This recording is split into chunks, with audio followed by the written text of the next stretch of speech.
Bienvenue à tous sur la page YouTube de la pêche et des poissons, sur la page Facebook également du magazine pour parler du Carrefour national de la pêche et des loisirs, le fameux salon de Clermont avec cette mauvaise nouvelle qu'on vous apprend. L'édition 2022 est reportée à 2023. Avec nous pour en parler, Grégoire Cuisinberge, bonjour. Bonjour, bonjour à tous. Vous êtes directeur de Centre France Événements, l'organisateur finalement du CNPL qui devait se dérouler du 21 au 23 janvier. Voilà, quelles sont les raisons de ce report, même si je crois les connaître, la Covid est passée par là. Voilà, je crois que personne ne sera vraiment surpris. D'abord, c'est vraiment un crève-cœur pour nous, pour les équipes, parce que à moins d'un mois de l'événement, on avait préparé, tout était prêt, toutes les animations étaient prêtes. Nous avions également Cyril Choquet qui avait accepté d'être le parrain de cette édition 2022 du Carrefour national de la pêche et des loisirs, et la Fédération nationale de la pêche française qui avait souhaité devenir partenaire institutionnel de cet événement pour lui donner une résonance encore plus grande. Donc c'est vraiment tous ces, et puis tous les amoureux de la pêche qui se faisaient une joie, et j'en ai croisé quelques-uns, échangé avec quelques-uns, qui se faisaient une joie de se retrouver donc au mois de janvier à Clermont. Donc les raisons, oui, les raisons sont en fait, elles sont, on va dire, multifactorielles, mais elles sont toutes liées directement ou indirectement liées à l'épidémie de Covid que l'on connaît, et notamment la 5e vague que l'on a vu grossir depuis le début du mois de décembre.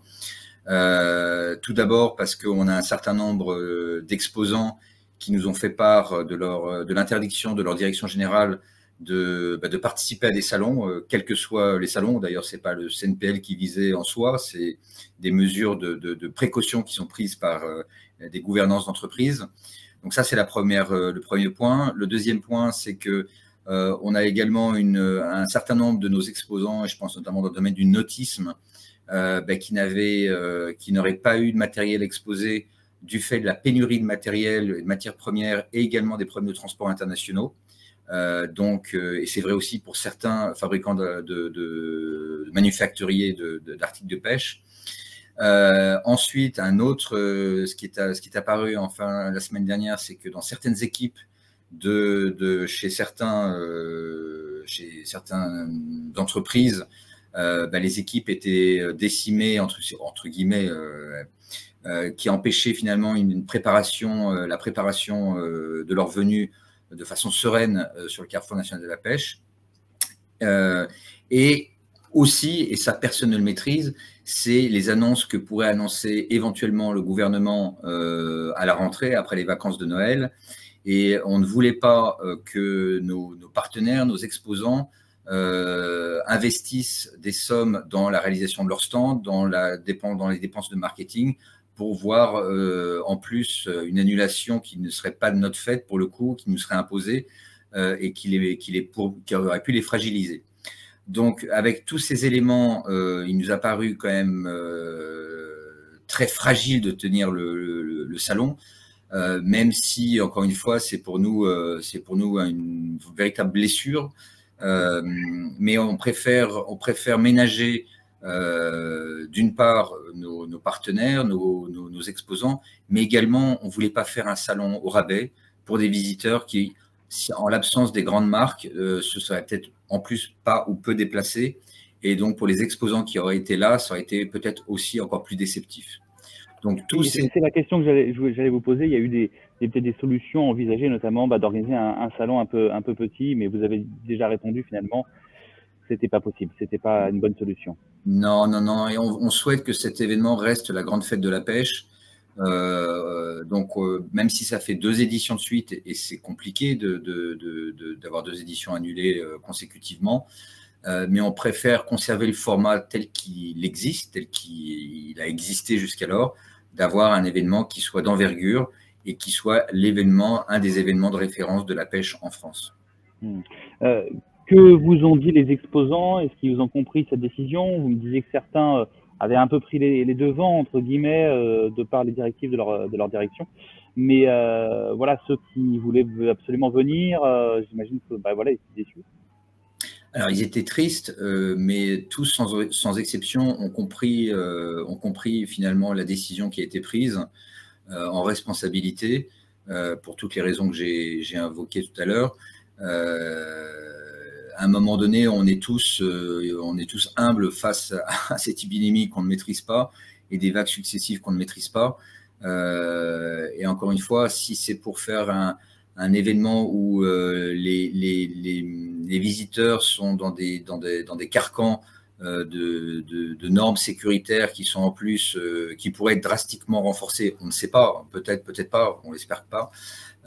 C'est pas forcément des conditions optimales pour pouvoir participer à une fête de la pêche. C'est dommage parce que je crois qu'en plus vous aviez vraiment tout mis en place pour que la sécurité soit préservée en termes de distribution de gel, en termes d'espacement dans les allées, les stands, etc. Donc voilà, absolument. Tout était un petit peu prévu, le masque obligatoire de par aussi les directives gouvernementales, mais tout était prévu pour que tout se passe bien. Et ça c'est même allé jusqu'à effectivement la disposition et l'implantation globale de la manifestation, puisque nous avions cette année un plan complètement remanié, avec des allées qui étaient plus larges, qui permettaient aussi plus de respiration pour les visiteurs. Donc on le gardera évidemment pour 2023. Un schéma de circulation qui permettait aussi à tous les exposants peut-être de moindre envergure d'être visibles et de ne pas être cachés derrière les stands de nos grands partenaires qui, eux, avaient également aussi une visibilité de choix. Donc, tout ça, c'est des choses c'est un travail qui n'est pas perdu, bien évidemment, donc on va conserver. Là où on a évidemment triste, c'est qu'on avait prévu d'ouvrir pour cette année l'espace de vente en partenariat avec les marques et les distributeurs, puisque c'était quelque chose qui ne se pratiquait pas jusqu'alors sur le Carrefour national de la pêche, mais ce n'est que partie remise. Oui, très bien. Effectivement, c'est une belle édition qui nous attendait. On se faisait une joie, évidemment, à la pêche et les poissons aussi d'y participer. Ce n'est qu'à partie remise, effectivement, parce que le salon est reporté à 2023. Je ne sais pas si vous avez déjà des dates prévues. Alors, c'est quasiment les mêmes dates à un jour près, puisque ça tombe sur le week-end. Alors, je les ai plus en tête là tout de suite, mais on va communiquer dessus dans la journée aujourd'hui jeudi, pour pouvoir que les uns et les autres soient informés. Si c'est un jour près, ça va être du vendredi 20 janvier au dimanche 22 janvier 2023. Voilà, comme ça, je donne déjà les petites précisions. On peut déjà entourer la date. Mais est-ce que ce n'est pas le salon de la dernière chance? Parce qu'on dit déjà 2 éditions annulées. Qu'en est-il de l'avenir des salons en France? On peut se poser la question aussi de manière plus globale. Mais si ça venait à être annulé 3 fois de suite, enfin voilà, c'est pas ce qu'on espère, évidemment. Mais est-ce que ça peut mettre en péril l'avenir de l'événement? Alors, je pense que la question pourrait s'adresser effectivement à quel que soit l'événement, quel que soit le salon. Je ne pense pas. Je ne pense pas pour plusieurs raisons. D'une part, parce que il y a quand même un effort qui est fait par l'ensemble de la population, des populations, pour être vaccinés. Alors certes, on a des nouveaux variants qui vont arriver, on a un certain nombre de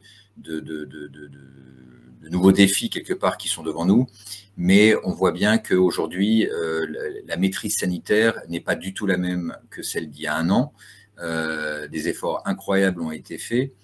Et je pense aussi, et on le voit quand même, il suffit de sortir dans la rue, c'est que tout un chacun apprend finalement à vivre avec la présence de ce virus. Donc, je pense que le côté des parapluies qui s'ouvrent aussi de façon importante à partir du moment où on saura maîtriser cette épidémie, au même titre qu'on maîtrise l'épidémie d'une grippe chaque année, ne devrait plus poser de problème. Alors, il ne faudrait pas qu'il y ait un virus complètement nouveau qui sorte de je ne sais où, bien évidemment, mais je pense, et en tout cas le secteur de l'événementiel est assez optimiste même pour l'année 2022, pas sur le mois de janvier évidemment, pas sur le tout début d'année, mais on le voit sur nos autres événements, on a un optimisme qui est là, les exposants qui ne se posent pas forcément de questions, alors ce ne sont peut-être pas des exposants qui font venir du matériel ou qui sont d'origine internationale, enfin de structure internationale, mais donc je ne pense pas que, en tout cas, le 2023 aura lieu, quoi qu'il arrive, et si on doit inventer des nouveaux formats, on inventera en 2023 des nouveaux formats. Bon, très bien. Merci d'avoir répondu à toutes les questions de la pêche et les poissons. C'était important d'avoir toutes ces précisions pour le report donc du CNPL 2022. Et je souhaite quand même une bonne pêche à tous nos visiteurs habitués pour cette nouvelle année et d'excellentes fêtes de fin d'année à vous tous et à vos proches passez de bons moments et protégez-vous. Et on se joint à vos voeux. Merci beaucoup, Grégoire Cuisinvers. Merci, au revoir.